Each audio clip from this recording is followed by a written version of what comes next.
Losing weight is hard, but so is being overweight. So you got to choose your hard. Hi everyone, today I really wanted to talk about how to shift your mindset when it comes to your fitness journey, your fat loss journey. The principle of you have to eat a little bit less and move a bit more is easy in theory, but in practice, it's harder to actually have to show up every single day. However, being overweight or obese, everything that is attached to being overweight or not being in the best shape of your life and not liking what you see in the mirror, having low confidence, hating the clothes you have to wear because it's often big clothes, and as you know, a previously overweight girl, I get you, and not feeling like going out and trying to hide a little bit, never wanting to be on pictures, having low energy and just not feeling confident at work, in relationship, maybe not dating, like all of that is hard too. Both options, being overweight and trying to lose weight, are hard. So let's talk about that a bit more. For those of you who don't know me, hi, my name is Flo. I'm a certified personal trainer and my mission here is basically to help you reach your dream body the healthy, the sustainable way. I've done it myself. My clients are now doing it, following that exact process. So why not you? Let's get into the video. Let's be real for a moment. You are not going to feel motivated to do a workout and eat healthy and be in a deficit and drink that water and get that sleep in and manage your stress and actually lift weight and run faster, run more, get your steps in. You will not feel like doing that every single day. And here are my best tips on how to go around that, because again, you're gonna have to choose your pain, the pain of regret for not showing up that day, or the pain of discipline because fuck, it sucks to actually have to do that workout and eat healthy and be in a deficit and be a little bit hungry, not too much but a little bit, having to be sweaty and hot and tired and sore and all of that. So the first thing I need you to do is write down why the fuck are you doing what you're doing? Why are you trying to lose weight, and why are you choosing this hard instead of the hard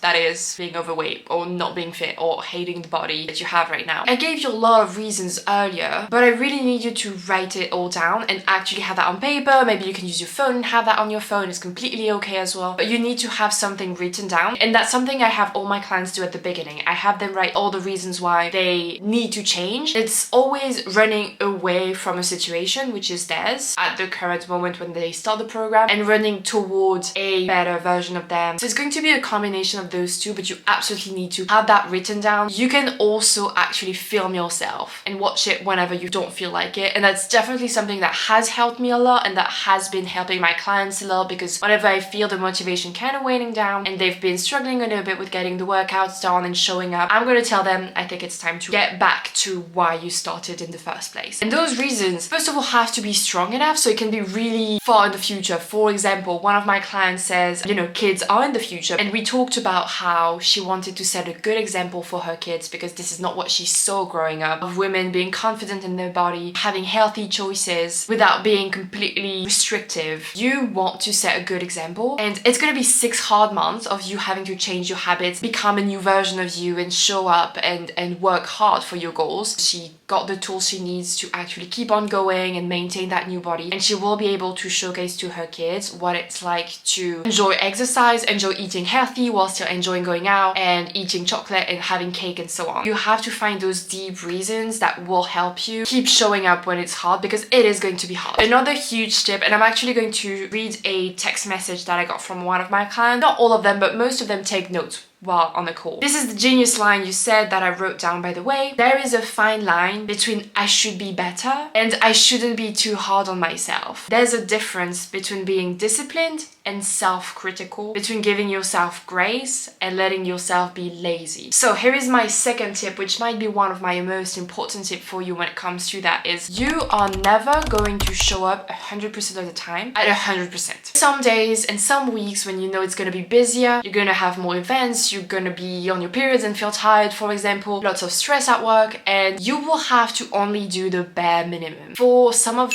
you guys, it may be I'm gonna go to the gym 3 times and that's it, I can't do more. For others, it's gonna be like I'm gonna work out at home just because I can't get more, and that's okay, that's enough. At least I've moved my body and I'm still going in the right direction. What I tell all of my clients, for example, when they have a busy week or they travel and so on, is we're gonna work on, you know, maintaining those new habits with the acknowledgement that it may be progress, but not as fast as when everything goes according to plan, when you can completely track your food, when you can completely get all the workouts done. Some weeks will be the bare minimum, other weeks will be almost perfect. But you can't try to get that perfection every single time. You have to give yourself grace, and that's okay. All of the things are going to happen. The way you react to it, and if you're prepared to it as a I'm gonna fuck up, that's okay if it's not 100% perfect, will help you maintain the path of discipline versus saying I quit, it's too hard. Here is my third tip, which is obvious and yet not so much. Why would you do something on that hard path that is losing weight that you hate? Why would you try to get yourself to run if you hate running? Why would you do intermittent fasting if you cannot live without breakfast? Why would you make yourself do those hard things like waking up at 5 a.m. to get a 2-hour workout in when you could just, maybe wake up at 6 and get a 1-hour workout in, and that would be enough already. So you have to make it as easy as possible for you to choose that path. And I feel like not many people actually realize that you have to make it enjoyable, because once you get to your dream body, you will have to maintain the habits that got you there. You cannot go back to the lifestyle that got you fat. You have to maintain the exercise and the eating healthy and the sleeping well and the getting enough water and so on. With that being said, if it's making you miserable to go to the gym at 5 for 2 hours doing cardio, then you have to skip breakfast and all that, don't do it. If you choose a sustainable approach, it will make it easier to choose that hard path over staying overweight. A lot of people don't realize that it's not a 12 or 24 week program that you're on. It's an entire journey that is supposed to last years after you've lost the weight. Since we make it sustainable and flexible, they still go out, they still have enough rest days, they don't work out for hours on end, they work out 4 to 5 hours every week and that's it. This is so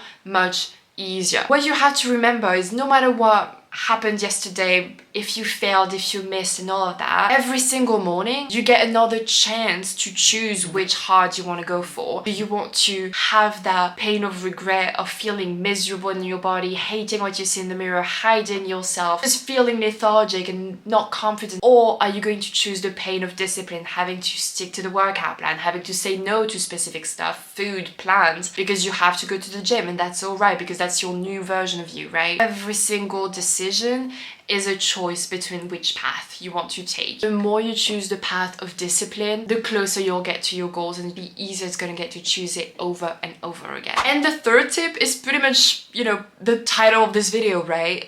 When you know that both choices are hard, one way or another, it makes it easier to choose the hard path that will have the best impact on you. It will be easier to say, okay, staying overweight is hard, getting fit and losing the weight is hard. If both options are hard, all I need to do is pick the one that long term will make me feel better, even if it's going to be hard, because both are hard. I like to think about it as being overweight is easy now and will get harder as you go, while getting fit is hard now but will get easier as you go. So it's kind of like this delayed gratification thing versus instant gratification. If both choices are hard, why not choose the one that will make you the happiest in the long run? So I really hope that this video inspired you to choose differently on your journey. With that being said, if you're someone who wants to lose 20+ pounds within 90 days without starving yourself, spending hours on a treadmill cooking, without saying goodbye to your favorite food and social events, and without getting the weight back right after the process is over, highly suggest you book a free consultation call with me below, completely free, just to see if and how I can support you. And if I can, I will 100% welcome you into my program. Again, I've done it myself, my clients are doing it, so why not you? And that was pretty much it for today. If you find it helpful, feel free to like the video, share it to a friend, and subscribe to the channel. The more the merrier. And I'll see you in the next one.